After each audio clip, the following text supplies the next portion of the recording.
Kemakmuran menurut orang Sunda itu satu imahna pageh, dua bajuna weteh gitu, tilu biwirna baseh, opat pamajikanana jarang rene, yang kelima barijeng dikereye. Sederhana. Pak Rektor ITB, terima kasih Rektor Unpad. Jadi bagi orang Jawa Barat, kepemilikan rumah itu yang pertama. Rumah itu yang pertama. Jadi imahna pageh heula. Baru setelah imah pageh itu baju weteh.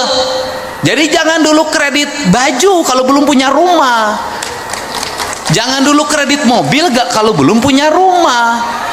Jangan dulu kredit motor kalau belum punya rumah. Mulailah dari rumah. Maka lagunya adalah rumah kita sendiri. Dalam ajaran Islam, baiti zanati, surga itu ada di rumah, ya kan?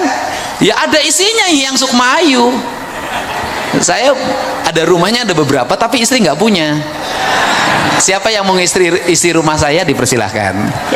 Nah, itu rumah dulu. Nah, sekarang kemudian baru bajunya wete. Setelah bajunya wete, baru bibirna base. Apa artinya menikah?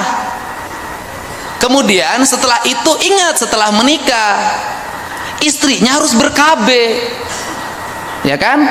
Jarang rene, barijeng dikerei, tapi suaminya normal, ya kan? Normal tapi tidak beranak terus. Jangan sekali cos jadi, kan ngomongnya harus begitu. Nah, problem hari ini saya ngomong tentang kemiskinan. Saya ini tukang keliling. Apa yang terjadi pada kemiskinan itu? Pertama, anaknya banyak. Kedua, tidak punya rumah. Di rumah yang sempit itu saya sudah menemukan berapa kasus. Ada orang yang tinggal di rumah petak, anaknya 16. Ada orang yang tinggal di rumah petak, anaknya 11. Ada anak yang tinggal di rumah petak, anaknya 24. Dan anehnya adalah orang yang punya duit itu susah punya anak, walaupun istrinya banyak, nggak mau beranak. Yang nakal-nakal itu kan istrinya banyak tapi nggak ada yang anak satupun tuh jadi.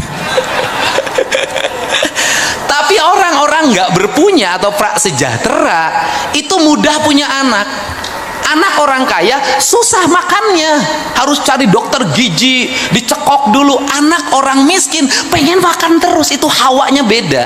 Jadi hawa orang kaya itu kenyang terus, hawa orang miskin lapar terus.